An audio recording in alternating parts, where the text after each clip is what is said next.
할렐루야. 저를 한번 따라 하시겠습니까? 우리 교회는 참 좋은 교회입니다. 믿습니까? 예, 우리 옆에 있는 분에게도 한번 인사해 주시기 바랍니다. 참 좋은 교회에 잘 오셨습니다. 예, 우리 교회는 참 좋은 교회입니다. 우리끼리 하는 얘기지만 농담이고 제가 밖에 나가서도 늘 이 얘기를 합니다. 제 동기 목사님들이나 제 아는 분에게 정말 하나님께서 좋은 교회에 저를 보내주셨다. 저는 정말 감사합니다.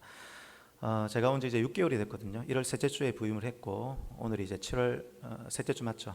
6개월이 되었는데 제가 살아본 소감, 결과 첫 느낌과 똑같습니다.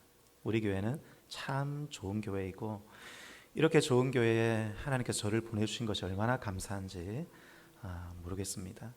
얼마 전에 저를 위해서 기도해 주시는 분이 문자를 보내왔습니다. 그 문자 내용이 뭐냐면 하나님께서 우리 교회에 문을 열고 계시다 내용이었어요. 그리고 그 문을 닫을 자가 없다. 할렐루야. 제가 저희 교회에 와서 느꼈던 바랑 똑같습니다. 제가 한 6개월 정도 저를 보셨으니까 저를 대충 파악하셨겠죠. 제가 그렇게 뛰어난 사람이거나 그렇지 않지 않습니까? 근데 하나님께서 우리 교회에 뭔가 문을 열고 계신다는 거, 하나님께서 일하고 계신다는 거, 여러분 느껴지십니까? 여러분 지금 하나님께서 우리 교회에 일하고 계신 줄 믿습니다. 예배의 문을 열고 계시고 역사의 문을 열고 계시고 전도의 문을 열고 계시고 생명수의 문을 열고 계신 줄 믿습니다. 할렐루야. 저는 우리 교회에 함께 몇 가지 꿈이 있습니다. 그 중에 하나는 선교에 대한 꿈인데 제가 수요일에도 간단하게 말씀드렸습니다. 여러분 선교라고 하는 것은 땅끝까지 복음이 증거되는 것이지 않습니까? 저는 우리 교회가 섬겨야 될 땅끝이 세 가지가 있다고 생각합니다. 첫 번째는 이 세대의 땅끝입니다. 이 세대의 땅끝은 젊은 세대입니다. 저를 따라 하시겠습니다. 이 세대가 땅끝이다. 다시요. 젊은 세대가 땅끝이다. 여러분 이 세대의 젊은 세대가 땅끝입니다. 지금 젊은이들이 교회에서 나가고 있습니다. 어릴 때는 교회를 다니다가 장성해서 교회에 머물지 않아요. 나가고 있습니다. 젊은 세대가 땅끝인 거예요. 저는 우리 교회가 이 젊은 세대를 섬기는 교회, 살리는 교회, 일으키는 교회, 그래서 많은 젊은 세대가 우리 교회에 와서 회복되는, 제자로 일으키는 그런 교회가 되기를 원합니다. 두 번째 우리가 섬길 땅끝은 이 지역입니다. 이 지역에 복음을 듣지 못한 사람들이죠. 여러분 주변에 복음을 듣지 못한 사람들이 땅끝인 것입니다. 우리가 그들을 살리기를 소원합니다. 특별히 이 경남 지역에 있는 시골과 농촌에 대한 저에게 좀 마음이 있습니다. 여러분 시골과 농촌에 가보면 이전에 부흥했던 지역인데 지금은 교회가 다 죽었습니다. 더 이상 복음이 증거되지 않고 있습니다. 저는 우리 교회가 역량을 키워서 농촌에 있는 시골에 있는 교회들을 지원하고 살리고 또 우리가 전도팀을 꾸려서 이곳과 저곳을 밟으면서 다시 이 땅에 하나님의 부흥의 시대가 오게 하는 그런 부흥의 진원지가 되는 그런 교회가 되었으면 좋겠습니다. 세 번째 우리가 섬길 땅끝은, 우리가 나아가야 될 땅끝은 열방입니다. 아직 복음을 듣지 못한 수많은 열방이 있습니다. 미전도 종족입니다. 가깝게는 북한이 있죠. 그 외에도 아직까지 복음을 듣지 못한 수많은 미전도 종족이 있는 것이죠. 우리가 그들을 위하여 기도하고 우리가 그들을 섬기고 또 선교사도 파송하고 그리하여 주님 다시 오심을 예비하고 준비하는 마산회원교회 되기를 원합니다. 제가 여러 교회를 다니면서 결론 내린 것이 있습니다. 그것이 뭐냐면 부흥하는 교회는 어떤 교회냐, 뜨거운 교회는 어떤 교회냐, 결국은 주님의 뜻에 순종하는 교회더라고요. 여러분 주님의 뜻은 복음입니다. 선교입니다. 그래서 제가 여러 교회를 다니는데 뜨거운 교회는 항상 선교하는 교회였습니다. 그리고 선교하는 교회는 시험에도 잘 안 듭니다. 선교하는 교회는 문제도 별로 없습니다. 선교하는 교회는 서로 사랑합니다. 우리 모두가 복음의 동력자가 되는 것이거든요. 그래서 우리가 지금 모든 것을 할 수 없지만 지금부터 우리가 할 수 있는 것을 하나씩 찾아가기를 원합니다. 그 중에 하나가 기도하는 일인 거예요. 그래서 저는 이 하나님의 꿈을 가지고 우리 교회의 꿈을 가지고 이 수요일마다 이것을 위해서 기도하기를 원합니다. 여러분 수요 기도회에 많이 오셔서 함께 하나님의 꿈과 우리 교회의 꿈과 여러분의 꿈을 위해 함께 기도하는 저와 여러분 되기를 축복합니다. 여러분 우리가 왜 이런 꿈을 가지는 것입니까? 왜 우리 교회가 이런 꿈을 가지는 것입니까? 그 이유는 우리가 하나님을 사랑하기 때문입니다. 여러분 저는 여러분 모두가 하나님을 더욱더 사랑하는 성도 되기를 축복합니다. 저 또한 하나님을 더욱더 사랑하는 목사 되기를 원합니다. 앞에 6월 7월 말씀 주제가 있습니다. 저를 따라서 한번 읽어볼까요? 주님과의 깊은 만남으로 첫사랑을 회복하라. 여러분 첫사랑이 무엇입니까? 여러분 어릴 때 첫사랑 기억하고 계십니까? 누구셨습니까? 혹시 여러분 첫사랑이 이루어졌습니까? 지금 살고 있는 분이 첫사랑입니까? 제가 대신방을 하면서 부부들에게 어떻게 만나게 되었는지를 물었습니다. 그런데 남편과 아내가 첫사랑인지는 묻지를 않았습니다. 왜냐하면 가정을 파괴할 수 있기 때문에 첫사랑인지 제가 묻지를 않았어요. 지금에서야 말하지만 제 아내는 저의 첫사랑이 아닙니다. 제 아내도 알고 있습니다. 저에게 첫사랑이 따로 있었습니다. 제가 어릴 때 저희 교회 담임 목사님 딸이었습니다. 네. 얼마나 간절히 사랑했는지 몰라요. 제 아내도 알고 있어요. 그런데 이전에는 그 사람이 저의 첫사랑이었지만 지금은 제 아내가 첫사랑입니다. 비웃으시는 겁니까? 제가 지금 작년들 대신방을 끝내고 우리 청년들 이제 상담을 하고 있는데 어떤 청년이 저에게 물었습니다. 근심스러운 표정으로 저에게 물었어요. 목사님, 요즘에 주님과의 첫사랑을 회복하자 말씀하고 계신데 저는 첫사랑이 뭔지 모르겠습니다. 제가 이전에 주님을 만났을 때보다 지금 주님을 더 사랑하고 있습니다. 그래서 저에게 주님과의 첫사랑이 무엇인지 잘 모르겠습니다. 왜냐하면 지금 주님을 더 사랑하기 때문입니다. 이 친구의 눈이 반짝반짝 빛났습니다. 이 친구는 주님을 정말 사랑하는 친구인 것 같았어요. 제가 얘기해 주었습니다. 첫사랑이란 주님을 처음 만났을 때 사랑이 첫사랑이 아니라 주님이 내 삶의 첫 번째 사랑이 되시는 것이 첫사랑이다. 여러분 이해되십니까? 여러분이 주님을 처음 만났을 때 주님이 여러분의 첫 번째 사랑이 될 수도 있지만 시간이 지나서 나중에 후에 혹은 지금 주님이 여러분의 삶의 첫 번째 사랑일 수도 있습니다.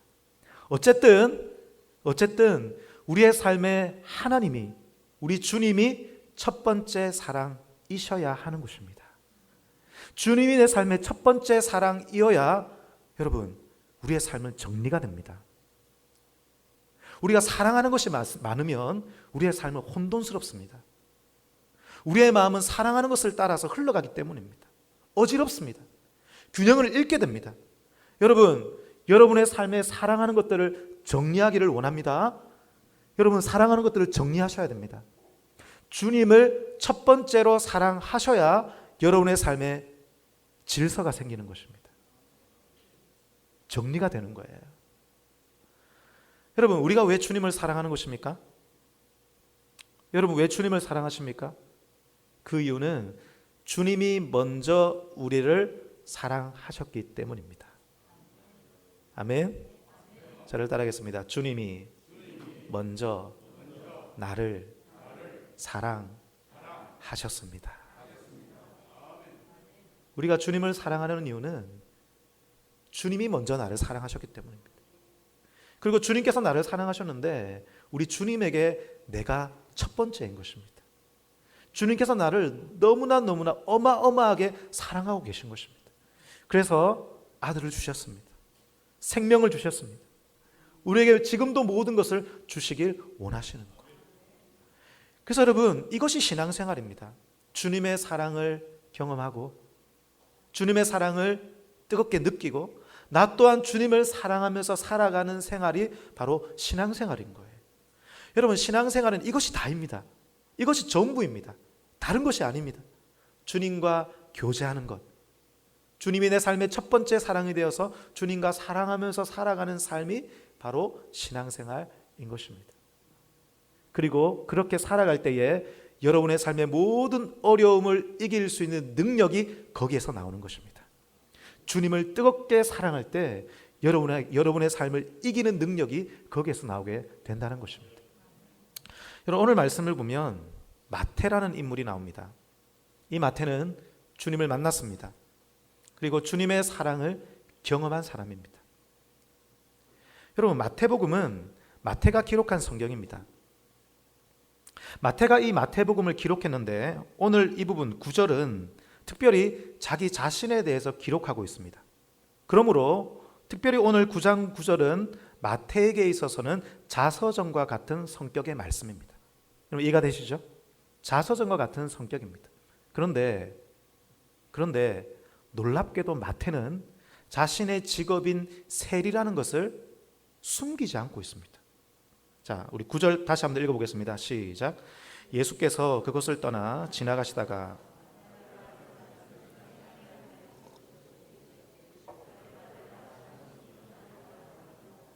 예수님께서 마태를 찾아오신 장면을 설명하면서 자서전적으로 설명을 하면서 자신이 세리였다는 것을 숨기지 않고 있죠. 여러분, 세리라고 하는 직업은 어떤 직업입니까? 여러분 아시겠지만 유대가 로마 치하에서 사람들의 세금을 걷어서 사람들의 돈을 착복하고 또 많은 사람들을 힘들게 하고 또 자기의 배를 불렸던 그런 직업이 바로 세리였습니다. 그러니까 세리는 부끄러운 직업이었다는 것이죠. 그런데 그것을 숨기지 않습니다. 여러분, 사람들마다 숨기고 싶은 과거가 있습니다. 밤에 잠을 자려고 눈을 딱 감으면 부끄러운 것이 자꾸 생각이 나죠. 그러다가 나도 모르게 이불킥을 할 때가 있습니다. 저도 부끄러운 일이 너무나 많습니다. 그런 일들을 밤에 잠을 자려고 눈을 감으면 자꾸 생각이 나요. 저도 모르게 고함을 질 때가 있습니다. 내가 왜 그랬지? 여러분, 마태에게 있어서 숨기고 싶은 기억이 있다면 바로 내가 세리였다는 그런 사실이었습니다. 그런데 여러분, 놀랍게도 마태는 이것을 숨기지 않고 있는 것입니다. 왜 숨기지 않고 있을까요? 왜 숨기지 않고 있을까요? 자, 성경을 한 장만 뒤로 가보겠습니다. 마태복음 10장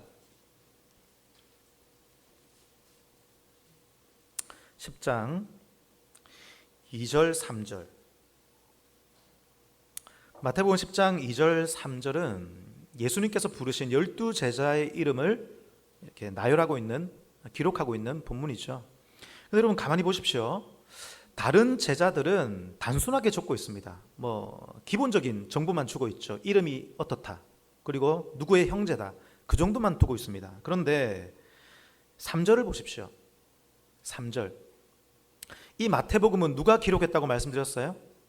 마태가 본인이 기록했습니다. 그러면서 12제자의 이름을 기록하면서 자신의 이름을 기록할 때 뭐라고 기록하고 있습니까? 세리 마태. 세리 마태. 일부러 기록하고 있는 것입니다. 본인이 기록하고 있습니다. 나는 세리였습니다. 나는 세리였습니다. 그것을 숨기지 않고 있는 것이죠. 여러분, 제가 만약에 성경을 기록한다면 숨겼을 것입니다. 얼마나 부끄럽습니까? 그런데 마태는 어떻게 된 일인지 전혀 숨기지 않습니다. 나는 세리였습니다. 나는 세리였습니다.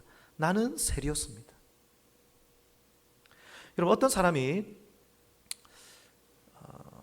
자기의 삶을 다른 사람에게 자랑할 때에 두 가지 방법이 있습니다. 하나는 지금 현재의 내 모습을 보여줌으로 뽐내는 것입니다.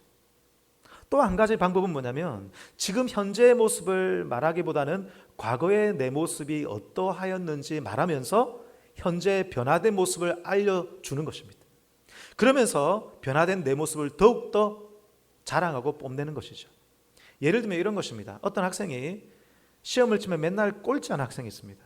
근데 열심히 공부를 해서 반에서 3등을 했습니다. 조금 더 점수를 주겠습니다. 1등을 했다고 칩시다. 근데 이 친구가 다른 사람들에게 얘기를 하는 것입니다. 1등을 하고 나서 사실 저는 꼴찌하던 사람이었습니다. 이 말은 무슨 말입니까? 자랑인 것입니다. 자랑인 것이죠. 성경을 평소에 한 장도 안 읽는 사람이 있습니다. 그 사람이 어떻게 됐는지 은혜를 받고 성령을 받고 하나님 말씀을 사모하게 되어서 성경을 하루에 50장씩 100장씩 읽습니다. 그러면서 이 사람이 이렇게 고백합니다. 사실 저는 성경을 한 장도 안 읽던 사람이었습니다. 무슨 말입니까? 자랑하고 있는 것이죠.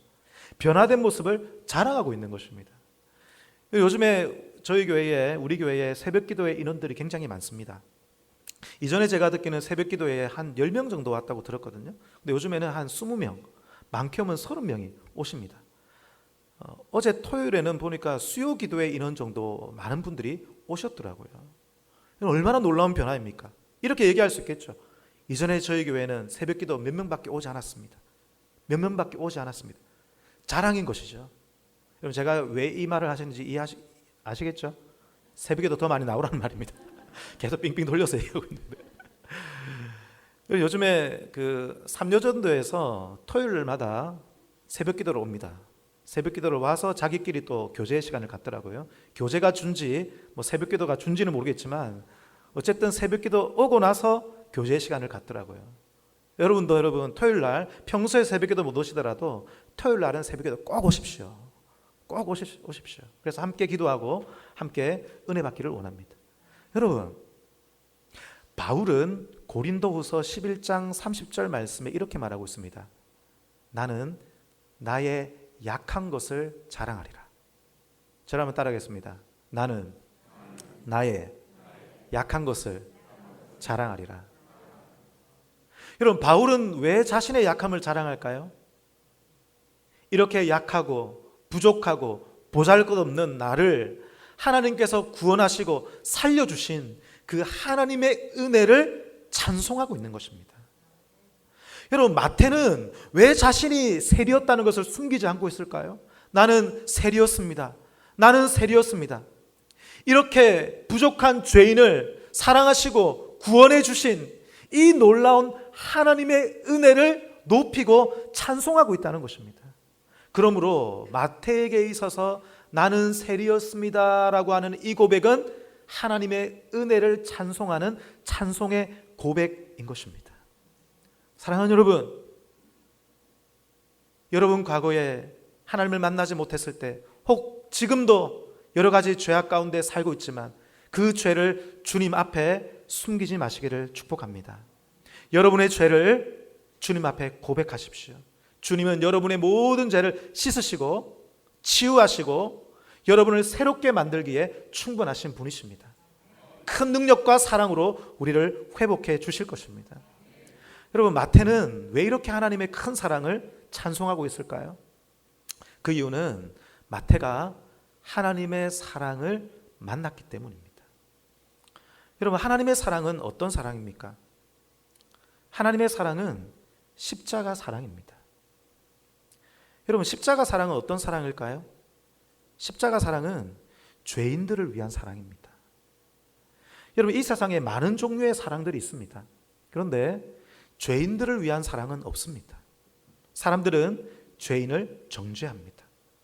비난합니다. 벌을 줍니다. 이 세상에 많은 종류의 사랑이 있으나 죄인을 위한 사랑은 없는 것이죠.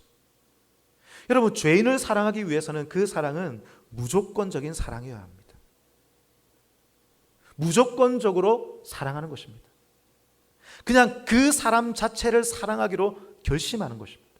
그 모습이 어떠하든지 품어주고 안아주고 이해해주고 용서해주는 것이 바로 무조건적인 사랑이며, 그 사랑이 바로 우리 주님의 십자가 사랑인 것입니다. 여러분, 오늘 말씀의 구절을 보면, 마태복음 9장 9절을 보면 마태가 세관에 앉아 있을 때에, 즉 세리라는 직업으로 아직도 살고 있을 때에 예수님이 찾아오셨습니다. 여러분, 이해가 되십니까? 마태가 아직 회개하기 전이라는 것입니다. 세관에 앉아 있을 때에 예수님이 찾아오셨습니다. 여러분, 이것이 놀라운 것입니다. 아까 말씀드렸듯이 이 세리라는 직업은 그 당시에 사람들이 아주 싫어하는 직업이었습니다. 그냥 직업이 아닙니다. 나라를 팔아먹는 직업입니다. 민족의 피를 빨아먹는 직업이었습니다. 돈 때문에요. 그래서 세리가 된 사람은 모든 사람들이 이 사람은 탐욕적인 사람이야. 돈밖에 모르는 사람이야. 사람들의 세금을 그냥 거둘 뿐만 아니라 여러 가지 부당한 방법을 통해서 사람들의 돈을 착취했습니다. 자기의 배를 불렸습니다. 그래서 그 당시 유대인들은 세리라고 하면 정말 나쁜 놈, 죄인, 창기와 세리를 같은 격으로 취급을 했던 것이죠. 여러분, 마태는 이런 삶을 살고 있었습니다. 여러분, 마태의 원래 이름이 있습니다. 마태의 원래 이름은 레위라고 하는 이름입니다. 레위. 레위의 뜻이 뭐냐면 연합이라고 하는 이름이에요. 아마 그의 부모가 아이를 낳고 이 아이의 이름을 지을 때에 연합이라고, 하나님과 연합하라고 이 이름을 지어주었던 것 같습니다. 그런데 이 아이가 자라면서 하나님과 연합하는 것이 아니라 세상과 연합한 사람이 되었습니다. 탐욕과 연합한 사람이 되었습니다. 죄와 연합한 사람이 되었습니다. 욕심과 연합한 사람이 되었습니다. 세상에서의 성공, 하나님이 싫어하시는 모든 것들, 그것과 연합한 사람이 되었다는 것이죠. 그런데 오늘 주님께서 이 레위에게 찾아오셨습니다. 그리고 그의 이름을 마태라고 부르십니다. 여러분, 학자들은 이 마태라는 이름을 예수님께서 이 레위에게 지어준 이름으로 추측을 하고 있습니다. 마치 시몬에게 베드로라는 이름을 더하셨던 것처럼 이 레위에게 마태라는 이름을 지어주었을 것으로 학자들은 추측하고 있습니다. 이 마태의 이름의 뜻이 뭐냐면 하나님의 선물이라는 뜻입니다. 여러분, 세상과 연합한, 죄와 연합한, 탐욕과 연합하여 이렇게 살고 있는 이 레위를 향하여 오늘 주님께서 하나님의 선물이다, 너는 여전히 존귀한 사람이다 라고 불러주고 계신 것입니다. 여러분, 이것을 기억하셔야 됩니다. 마태가 지금 회개하기도 전에 예수님께서 찾아오셨다는 것입니다. 로마서 5장 8절 말씀에 이런 말씀이 있습니다. 우리 다 같이 읽어보겠습니다. 로마서 5장 8절 다 같이요. 우리가 아직 죄인 되었을 때에 그리스도께서 우리를 위하여 죽으심으로, 할렐루야. 우리가 아직 죄인일 때, 우리에게 찾아오시고 우리를 위하여 십자가에 달려 죽으시는 그것이 바로 우리 하나님의 십자가 사랑인 것입니다. 여러분, 십자가 사랑은 조건이 없습니다. 무조건적입니다. 하나님께서 여러분을 사랑하신다 할 때 그 사랑은 십자가 사랑인 것입니다. 무조건적인 사랑인 것입니다. 우리에게 어떤 사랑받을 만한 잘남이 있어서 우리를 사랑하시는 것이 아니라 주님께서 우리를 사랑하기로 결정하신 것입니다. 그래서 여러분, 주님의 십자가 사랑, 무조건적인 사랑은 우리를 정죄하시지 않으십니다. 결코 우리를 정죄하시지 않는 사랑인 것입니다. 로마서 8장 1절 말씀에 이렇게 말씀합니다. 여러분 잘 아는 말씀이죠? 다 같이요, 시작. 그러므로 이제, 할렐루야.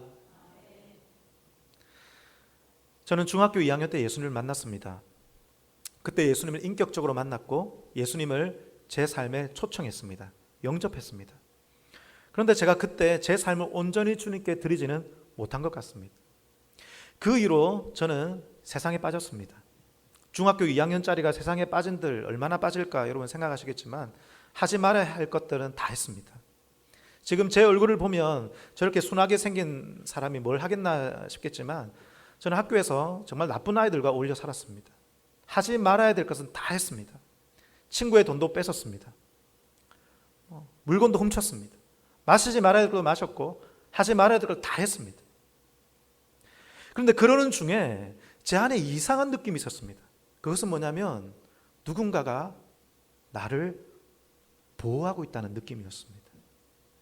한 번은 동네 깡패 형들에게 불려가서 진짜 정말 죽도록 맞을 상황이었습니다. 그런데 하나님께서 저를 보호해 주시는 것을 경험했습니다. 정말 나쁜 짓을 하고 있는 상황 중에서도 누군가가 나를 보호하고 있다는 것을 저는 지울 수가 없었습니다. 그런 시간들을 많이 보냈습니다. 교회는 계속 다니고 있었습니다. 수련회도 갔었습니다. 은혜를 받았지만 또 세상으로 돌아갔습니다. 그러다가 고등학교 2학년 여름 수련회 때, 그때 주님을 다시 만났습니다. 그때 주님께서 저에게 뭐라고 말씀하는지 아십니까? 이렇게 말씀하셨습니다. 내가 여전히 너를 사랑한단다. 네가 세상과 연합했고 많은 죄를 저질렀고 정말 나쁜 짓도 많이 했다.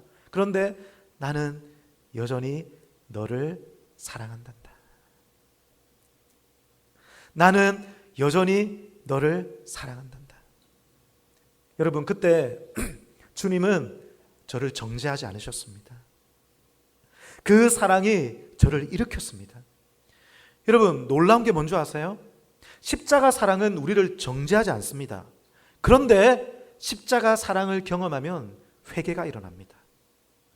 통회가 일어납니다. 변화가 일어납니다. 이 십자가 사랑이 너무나 강력하기 때문입니다. 여러분, 십자가 사랑이 왜 우리를 정죄하지 않으십니까? 우리가 받아야 될 그 정죄를 우리 주님이 십자가에서 다 받으셨기 때문입니다. 우리가 받아야 될 그 형벌을, 그 벌을 우리 주님이 십자가 위에서 다 받으셨기 때문입니다. 정죄가 없는 것이 아니라, 벌이 없는 것이 아니라 그 정죄와 그 벌을 주님이 다 받으셨기 때문입니다. 주님이 그 정죄를 받으셨기에 주님이 우리를 향하여 정죄하지 않으시는 것입니다. 그 사랑을 알기에 십자가 사랑을 만난 사람은 그 앞에 통회할 수밖에 없습니다. 더 이상 그 죄를 가지고 살 수 없습니다. 주님 앞에 미안함이 생깁니다. 통회함이 생깁니다. 그래서 그 따뜻한 사랑함을 인하여 그 인생은 변화될 수밖에 없는 것입니다. 사랑하는 여러분, 주님의 그 십자가 사랑이 저와 여러분 안에 지금도 살아있음을 믿으시기 바랍니다. 그 사랑이 우리를 변화시켜 가는 것입니다. 어떤 분들은 이렇게 생각하시는 것 같습니다.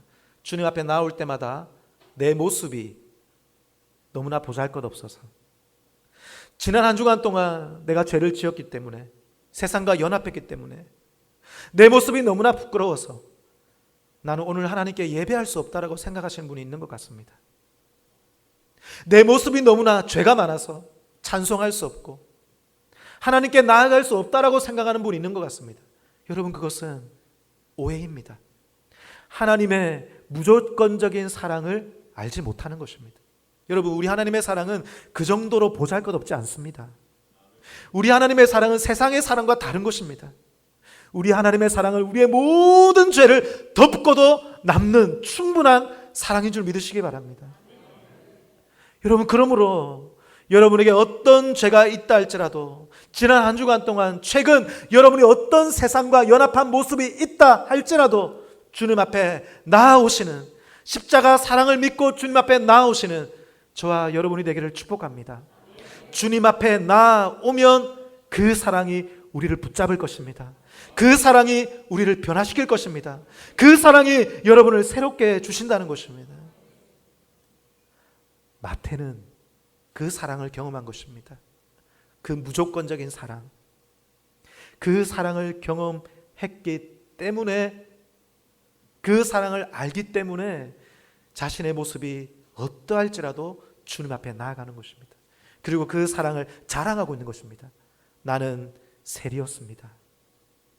나는 셀이었습니다. 셀인 나를 주님이 이렇게 사랑해 주셨습니다.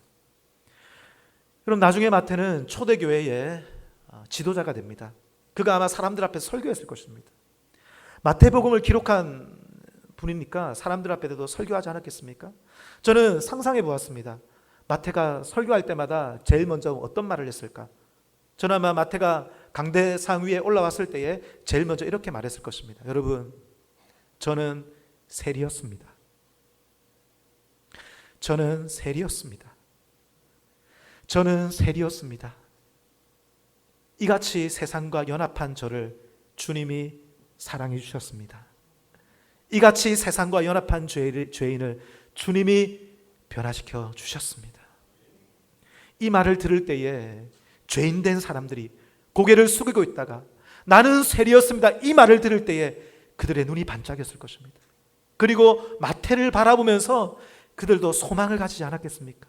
그렇구나, 쇠리였던 사람도 하나님께서 저렇게 사도로, 제자로, 위대한 인물로 만들어 주셨는데 나 같은 죄인도 주님께서 변화시켜 주시지 않겠는가?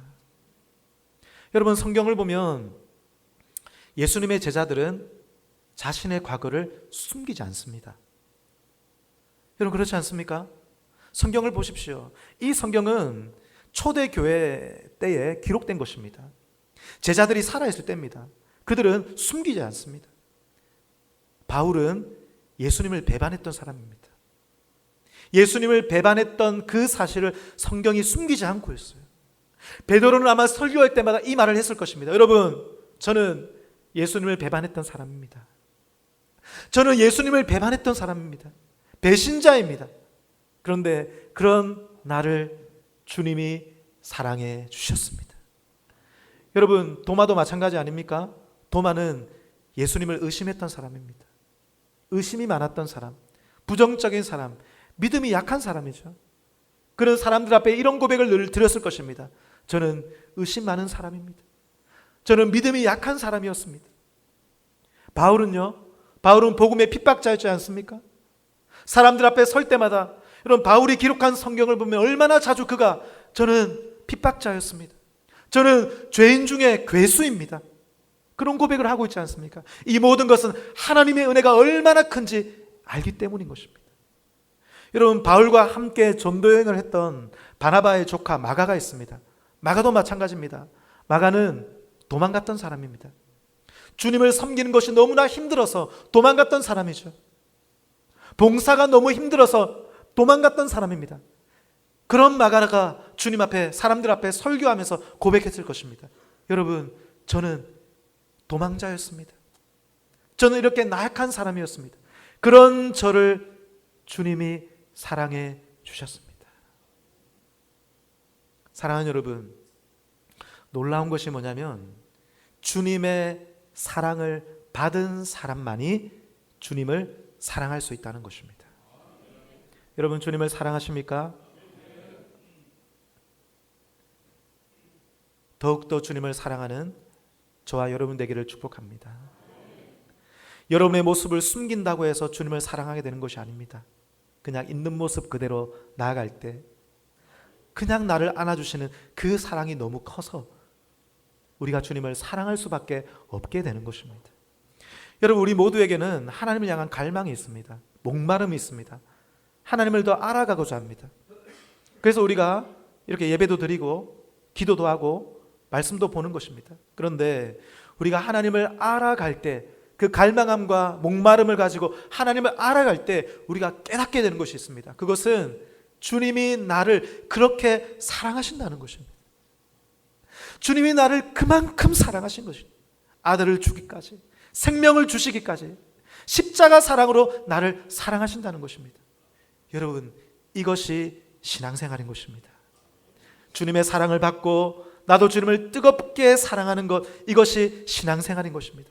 여러분, 이 신앙생활이 더욱더 깊어지는 여러분 되기를 축복합니다.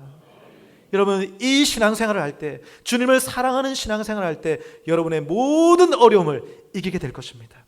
여러분의 삶에 질서가 잡히게 될 줄 믿습니다.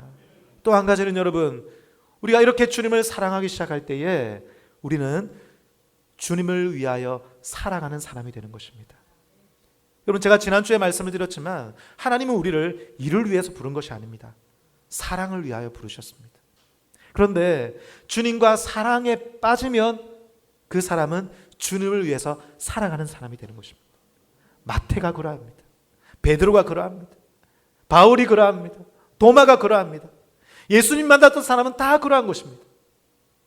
주님과의 사랑에 빠진 결과 그들은 예수를 위하여 살아가는 사람이 된 것입니다. 여러분, 마태복음은 마태의 자서전과 같습니다. 마태는 나는 세리였습니다. 나는 세리였습니다. 이 고백은 하나님의 사랑을 찬송하는 고백이었다 말씀을 드렸죠. 주님의 사랑을 경험한 마태는 나중에 예수님을 위해서 살아가는 사람이 됩니다. 나중에 선교사가 됩니다. 그래서 여러 유럽 지역을 돌아다니고 아프리카까지 가게 됩니다. 주님의 복음을 전했습니다. 그러다가 아프리카에서 돌을 맞아 순교하게 되었습니다. 마태는 주님의 큰 사랑을 받아 자기의 평생 주님을 위하여, 예수 위하여 살아가는 사람이 된 것입니다. 사랑하는 여러분, 마태복음은 마태의 자서전이었습니다. 여러분의 인생이 다 끝나고 나서 여러분이 만약 자서전을 기록한다면 여러분 뭐라고 기록하시겠습니까? 미국의 신학자이자 사회학자인 토니 캄플로라는 목사님이 계십니다. 이분이 95세 이상 된 사람들에게 인생을 돌아보면서 무엇이 후회스러운지 조사를 했습니다. 3가지였습니다. 첫 번째는 뭐냐면 허비한 삶이 후회스럽다. 무심코 흘려보낸 그런 시간들, 허비했던 시간들이 후회스럽다고 말했습니다. 두 번째는 바르게 살지 못한 것이 후회스럽다. 눈앞의 이익을 쫓아서 양심을 버리고 불의와 타협했던 자신의 모습을 후회했다는 것입니다. 세 번째는 의미 있는 것을 남기지 못한 것이 후회스럽답니다. 자기 인생의 목표를 세우고 꿈을 꾸고 달려왔지만 이 모든 것이 물거품처럼 없어지고 마는 허황된 것임을 나중에 자기 인생의 마지막에 가서야 깨닫게 된 것입니다. 그래서 그들이 고백하는 것은 의미 있는 것을 남기지 못한 것이 후회스럽다라는 것입니다. 사랑하는 여러분, 여러분의 인생을 다 산 후에 여러분의 자서전에 저는 2가지가 남겨졌으면 좋겠습니다. 하나는 하나님, 나는 내 평생 주님을 사랑하며 살아왔습니다. 두 번째는 나를 사랑하신, 죄인된 나를, 세리와 같은 나를 구원해 주신 그 사랑 때문에 나는 예수를 위해 살았습니다. 예수를 위해 살았습니다. 그런 기록이 여러분의 마지막 자서전에 남아있기를 축복합니다. 말씀을 정리하겠습니다. 사랑하는 여러분, 예수님은 죄인을 위하여 오셨습니다. 십자가 사랑은 죄인을 향한 사랑입니다. 여러분의 모습이 어떠하든지 주님의 십자가 사랑 앞으로 나아가 주님의 사랑을 충분히 받고 여러분의 삶이 주님의 사랑 안에서 온전히 회복되어 우리 모두가 예수를 위하여 살아가는 하나님의 사람이 되기를 오늘 주님의 말씀으로 축복합니다. 하나님 아버지, 하나님께서 어떠한 사랑으로 우리를 사랑하시는지 이야기하여 주옵소서. 세상에 많은 사랑이 있지만 주님의 그 십자가 사랑은 이 세상 사람은 받을 수도 없고 알 수도 없는 사랑인 것을 고백합니다. 이 무조건적인 사랑이 우리에게 주어졌으면 우리가 받을 형벌을, 우리가 받을 그 정죄를, 그것이 사라진 것이 아니라 주님이 다 담당해 주셨으면 기억하고, 하나님 이제 더 이상 우리가 우리 자신을 정죄하거나 우리가 우리 자신의 모습에 실망하지 아니하고 그 정죄를 주님이 다 가셨다는 것을 기억하고 주님 앞에 있는 모습 그대로 마태처럼 나는 세리였습니다. 나는 세리였습니다. 있는 모습 그대로 나오는 하나님의 사람들 되게 하여 주옵소서. 그럴 때에 그 사랑이 우리를 치유하고 그 사랑이 우리를 살려주실 줄 믿습니다. 마태처럼 나는 세리였습니다. 그 말이 더 이상 나에게 정죄가 되는 것이 아니라 그 말이 하나님을 향한 찬송이 되고 나를 향한 하나님의 사랑을 세상 사람들에게 알리는 자랑이 되게 하여 주옵소서. 찬송이 되게 하여 주옵소서. 그리하여 하나님의 사랑을 많은 사람들에게 드러내는 하나님 사람 되게 하여 주옵소서. 이 사랑을 받아 우리도 마태처럼, 베드로처럼, 도마처럼, 바울처럼 예수 위에 살게 하여 주옵소서. 그리하여 우리의 마지막 날, 우리의 자서전에 주님 사랑하며 살았노라고, 예수 위하여 살았노라고, 그렇게 우리의 마지막을 기록할 수 있는 저희들이 다 되게 하여 주옵소서. 오늘 사랑하는 주님의 백성들이 주님의 사랑 앞에 감사하며 귀한 헌금을 드립니다. 11조와 여러 가지 제목의 감사 헌금과 생일 감사 헌금과 건축 헌금과 겨자씨 헌금과 선교와 장학구제 헌금으로 주님께 드렸습니다. 하나님, 이 헌금을 받아 주옵시고 이 헌금이 쓰여지는 곳마다 십자가의 사랑이 흘러가서 많은 죄인들이 주님께 돌아오는 놀라운 역사 나타나게 하여 주옵소서.